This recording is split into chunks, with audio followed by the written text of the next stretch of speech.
ఇచ్చేసినటువంటి అందరికీ హృదయపూర్వక నమస్కారాలు తెలియజేసుకుంటూ ఇక్కడ ఈరోజు ఈ విధంగా ఈ ఆశ్రమాన్ని నిర్మించటం ఇది మా అదృష్టంగా భావిస్తున్నాం. ఈ ఆశ్రమాన్ని నిర్మించడానికి ముందుగా మా ఇద్దరికి, నా సతీమణికి, ఆమెకి చిన్నప్పటి నుంచి కూడా సేవ చేయాలి, ఎవరిని బాధ పెట్టద్దు, అందరూ బాగుండాలి అనే ఉద్దేశంతో ఆమెకు ఎప్పుడు ఉండేది. దాదాపు మా ఇంట్లో కూడా అనుకోకుండా ఒక 20 సంవత్సరాల నుంచి ఎవరిలో గుర్తు లేని వాళ్ళు వచ్చి మా ఇంట్లో ఒకళ్ళిద్దరు ముసలోళ్ళు, అంటే ఏజ్లు బాగా ఉన్నోళ్ళు, ఎటువంటి దిక్కుమొక్కు లేని వాళ్ళు కూడా వచ్చి 2-3 ఉండేవాళ్ళు ఎప్పుడు.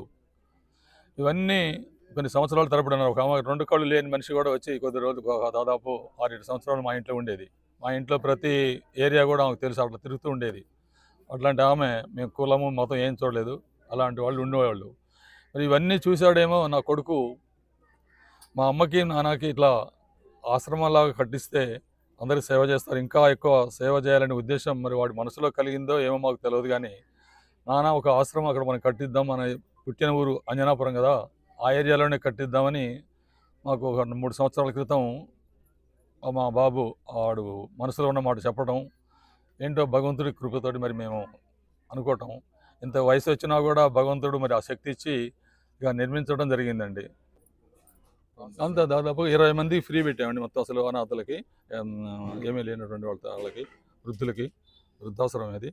ఒక 20 మంది బెడ్స్ మొత్తం వాళ్ళకి పెట్టాము. ఒక 15 మంది మామూలు సింపుల్గా ఏదో పేమెంట్ తోటి వాళ్ళు వస్తామన్నారు. సరే వాళ్ళకని చెప్పాను అనమాట. ఏమన్నా ఇబ్బందిగా ఉన్నటువంటి వాళ్ళ కోసమే, కానీ అయితే మేము అమౌంట్ సంపాదించాలనే ఉద్దేశం అది కాదండి.